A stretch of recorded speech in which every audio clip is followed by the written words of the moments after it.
This Is Not a Test is a zombie survivor horror movie that tells the story of Salome, who is a depressed teenage girl in a bad home situation who is all of a sudden faced with a zombie outbreak on her town. Now, this movie is what you would expect it to be. It's your typical zombie survivor horror with mixes of like mental health sprinkled in really throughout the running time. And I was not a fan of the first half, but after the first half, it gets more watchable. There's a lot of problems with the first half, which we will get to that. So let's go ahead and talk about, and I do want to give a trigger warning for those. There is a suicide in this movie that they do show. It's not our main lead. It's not like a woman of the yard situation, but they do show that. Trigger warning for that. Let's go ahead and talk about the pros for this movie. I think the acting performances in this movie are fine. It goes along with the characters. With this type of movie, I think the characters are fine. Yes, they are stereotypes. Yes, they are common characters you do see. And yes, mental health is pretty much really in all of the characters and the decisions they make. So that is prevalent in this film. I think it's fine. And you mainly stay with the characters because most of the movie you're with the teenagers in the school. So, I mean, they keep me watching the screen enough, so I think that's fine. There's also an instinct with a Crete that is actually like not ignored, so yeah, I like that. And I do think the movie does do something about calling stuff out. There's stuff I was thinking that they would call them out on of stuff in the movie, so they don't just completely ignore it, but they do talk about it, which I can appreciate that they tried. There. Going into the mixed, we see a fate of really all of the characters in the movie except for one character. I get why they kind of made that choice a little bit, but I wish they showed the fate of that character. I want to know what happened to that character, especially with one unanswered question I do have, which we will get to that question, but I just wish you saw the fate of that character. Now, this is based off of a book. I only know that because one movie is based off a book, so I don't really know if there's a reason for that or not, but because I haven't read the book personally or also read just the book, but I wish we saw the fate of that last character. Going on to the negatives, the first half is a mess for me in this movie.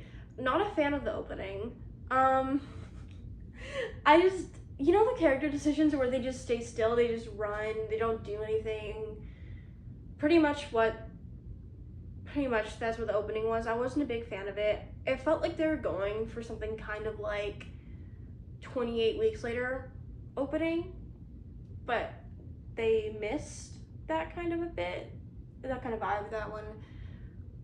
Wasn't a big fan of that. Then directly after the opening, you get like a time jump, and the time jumps are so weird in the first half. They're so misplaced, but the first one you get shows you the characters that she meets before you even meet them. So by the time you actually meet them, you already know one of them is going to die, and you know which one it is because you already saw who survives forward.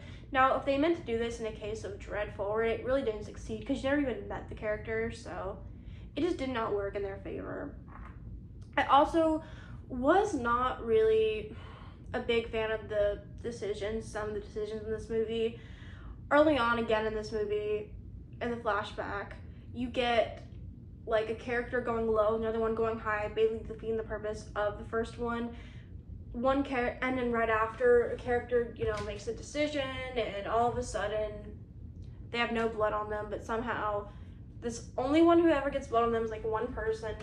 Everyone else just like is pretty clean, which logically, why can't you just give them some fake blood to make it look better? Again, that's a small nag, but that's there. They also make a choice with, again, when the creepy teacher comes and he's not, infected, then he goes and he's trying to convince them that he's not. I'm not going to spoil if he is or not, but he's trying to convince them that he is, and he bites someone, and the character's fate, it just doesn't really make sense of how that goes. Again, I don't know if they're going for like a 28 weeks later kind of thing, but that doesn't work. I have questions. They never see the fate of that character, so again, I do have questions in that part. I think they really succeed in that. Now, this is based off of a book, so I've never read the book. I didn't know it was based off a book until it's developed based off the book with the same title by X author. So I don't know about that front. They also have like bad CGI fire explosion there. There's that. So, and the ending again, I just wish we saw the fate. I understand they were going for like bittersweet, but if they just said like the wait or something, I really was not a fan of that aspect of it. So honestly, the first half is really just a mess. I just was not a big fan of it. And part of it is now, I guess I'm not a big fan of like focused mental health movies because I've seen so much of them, and this definitely had a focus on it.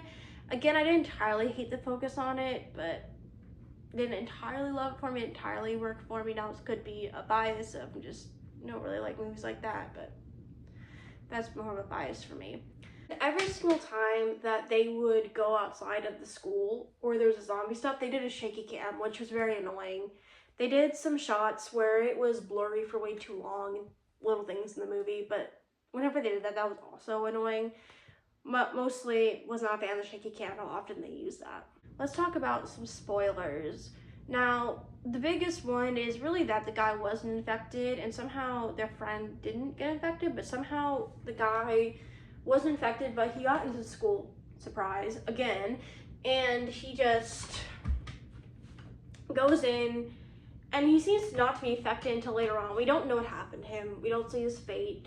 I wish we saw his like friends waiting for him or gave him a time zone or something, but we just see them leave after finding her sister, finding Lily's a zombie and the dad's a zombie. I just wish he knew what happened with that. It feels like they were kind of going for a little bit of 28 weeks later aesthetic with the opening a little bit, but did not succeed as well as having that. I just wasn't a big fan of it. And the shaky cam, every time they left the school was really annoying. They didn't have to do that. That kind of took me out.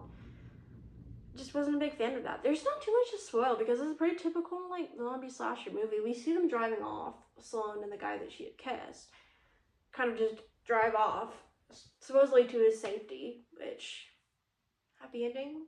Wish saw that would happen to that guy, but we didn't see what happened to him. And we see the effects it takes on in the movie, with her being suicidal but choosing kind of to suffer with paper, saying that she wants to survive and chooses to live. And we see just the effects of taking a life that has on someone. We have the effects of blame after the death of your entire family. It's just, I don't know. It's just not, it's pretty mid to me. So overall, pretty standard mid movie. It definitely has its flaws, but I think it's pretty much what you expect this movie to be. Comment down below if you saw this is a test, and I will see you guys soon with the new video, because this week I'm covering pretty much a lot of Scream related stuff, so I'll see you guys there.